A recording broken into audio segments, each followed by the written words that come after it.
Hi, I'm Tricia, Research Manager at Immerse. I'm Christina, Curriculum and Assessment Manager at Immerse. Welcome to Connecting the Dots, Converse on the Verse. This show is all about diving into the pedagogy and efficacy behind Immerse, the first virtual reality language learning platform designed specifically for live language teaching and learning. In this week's episode, hear about the different kinds of learning activities students can engage in Immerse. I hope you enjoy the show.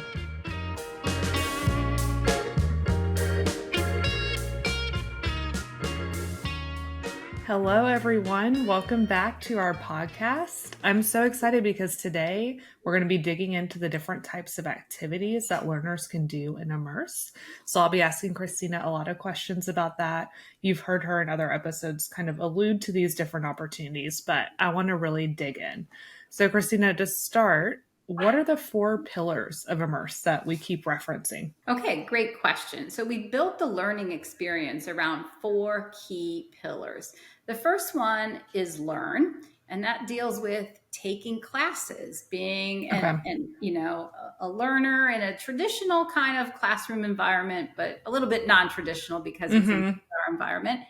The next one is connect. So we know for language learners that you need to practice that language in real, authentic experiences that are not built around a lesson, but a little more free-forming. And that's what connect is about.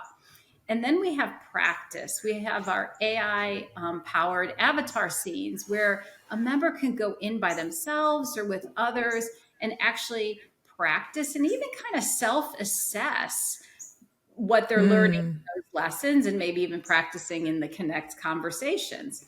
And lastly, we have practice. And practice builds that foundational vocabulary that everybody needs to be successful, whether it's in a conversation group or whether it's with your AI avatar or it's in the So those are our 4 pillars, and they're really interconnected because one alone is not going to build your language skills, right? But all of those pillars together really help to build your linguistic knowledge.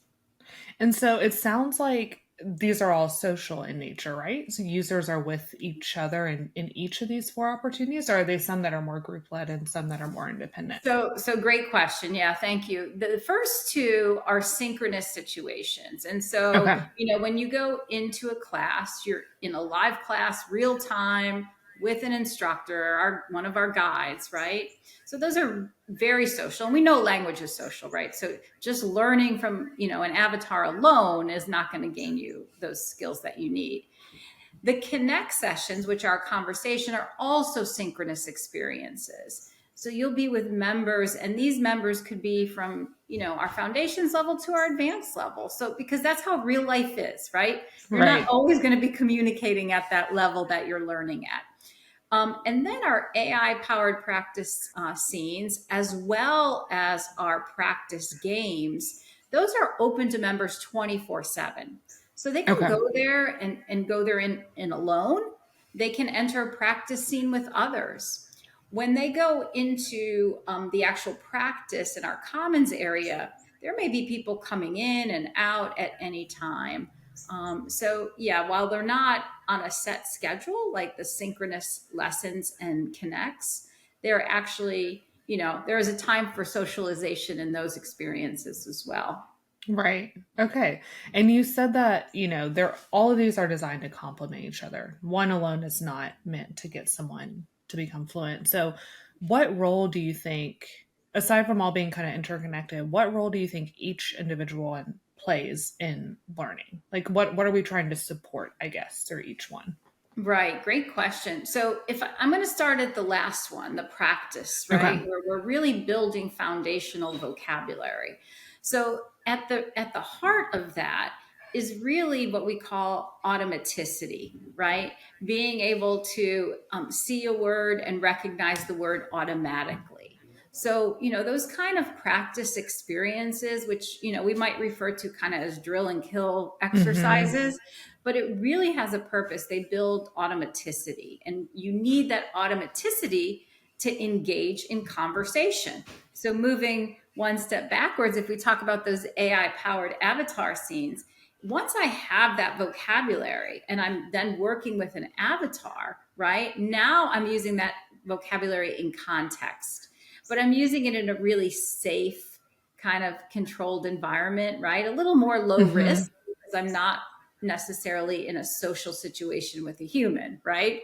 Then if Right. we take one step up and we go to those connect, now we have that conversation, right? And we can use the practice, what we've acquired, that language and practice, the phrases we've worked with the avatar scene. Now we can practice with other members in a very, very safe, free, open dialogue, right? And then lastly, we have those more controlled practices that take place right within our classes. So they're all connected and one Yeah. builds on another, right? And you need one to be successful in another one, right? Yeah, I love how you just presented them on a continuum too. Like working at Immerse, I know how they're all connected and I understand the reasoning behind all of them, but I've never thought about them like on that continuum, starting here and then, moving along. Um, so all that to say, we have a lot of options. And I'm thinking from like the member perspective. If I came in and maybe I don't have a background in language learning, no experience with it necessarily, how should I organize my time? Like, how would you recommend that I go about deciding what to do? Is it purely just what interests me, or do you think there's a good place to start?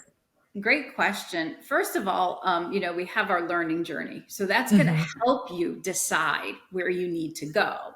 But if you think about those four pillars and which one you want to start with, so your learning journey will tell you, hey, you may want to take a class over here. You may want to try this connect session. It'll make some suggestions for you.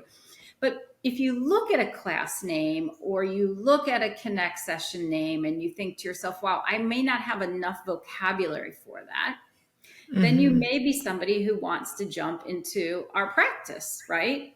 And build your vocabulary that you need. Or maybe you want to jump into one of those AI powered avatar scenes and just build your functional language with an Hmm. avatar before you jump into that conversation, right? Or you may be a learner who's like, let me just jump in head first and go to a class and get and feel confident with those skills so then I can go to the avatar and practice. So I think it depends a little bit on your personality, but as you know, we will guide members on that journey, right? They don't Right. have to make those decisions all by themselves. So, and our live guides, those are great resources too to ask as far as, where do you think I should go next? What do you think I might want to try?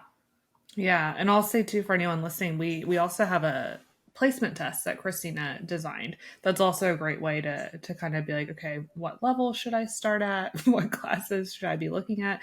Because I'm thinking of it from, a completely first time member, the first time they get in the platform, where should they go? But I agree with you.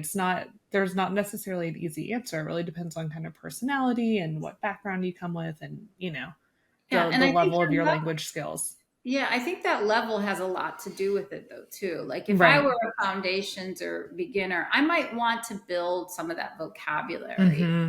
just to feel more confident going into a class.